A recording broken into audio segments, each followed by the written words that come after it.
My journey on 2B2T started the same as most people. After escaping spawn and traveling thousands of blocks, I was hungry and needed food, and that's when I found a small farm that saved my life. I wanted to return the favor and build a farm at spawn, so I grabbed my llama, hopped into the nether, and headed towards spawn. Of course, as I got closer to spawn, the roads were pretty bad, and I eventually lost my llama to a wither, so I had to walk the rest of the way. However, I was only about 40,000 blocks from spawn, so it didn't take that long using baritone. Once I got there, I made my way to the overworld highway and found a good place to build my farm, and then I got to work. My farm isn't going to be anything special, but it'll be plenty for a new player to get some food so they can get further from spawn and get established on the server. I placed some grass blocks, put down some water so the farmland wouldn't dry out, and covered it with slabs to make it a little nicer. I then hoed all of the farmland, planted some saplings so they could grow while I was building, and built a small wooden shack in the center to hold some chests and signs for people to place.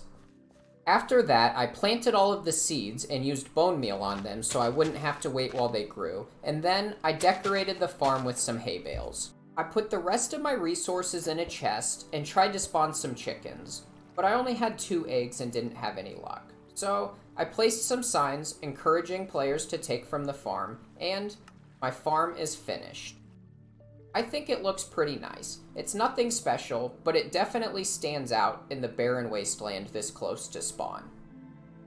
I put some signs in a chest and asked players to leave one when they visited, and then the only thing left to do was wait. So I found a safe spot nearby and logged out. When I logged on the next day, I was happy to see that not only was the farm still there, but it had been visited. I moved closer and noticed 2 new signs. It looks like multiple visitors had been here, and they were all kind enough to replant the seeds before they left. The farm was in pretty good shape, and there wasn't a lot for me to do, but I used bone meal on the crops, replaced the signs that someone had taken, and then returned to my spot and logged out for the day. When I logged on the next day, it was obvious that we had had more visitors. Now, I expected a lot of visitors, being only 6,000 blocks from spawn and on the main highway, but I didn't expect them not to grief it. Most of the loot I had put in the chests was still there, and again, the visitors had replanted the seeds before they left, so all there was for me to do was bone meal the crops and return to my spot to log out for the day. When I logged on the 3rd day, I was surprised to see the farm was still in great shape.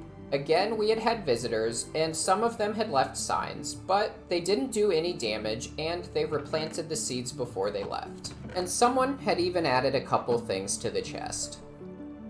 I quickly regrew the crops and returned to my spot to log out for the day.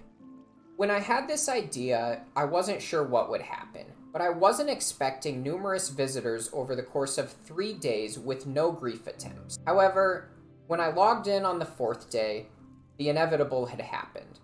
My farm was completely gone, and all that remained were a few water blocks. The trees had all been burned down, and there were still some flaming remains floating in the sky, and the entire farm had been blown away. Walking by, you may not even know that this used to be a farm, but I'm pretty happy with how it went. We helped a few new players get food and start on their journey, and that's what we intended to do. Thank you to everybody for watching, and I'll see you guys later.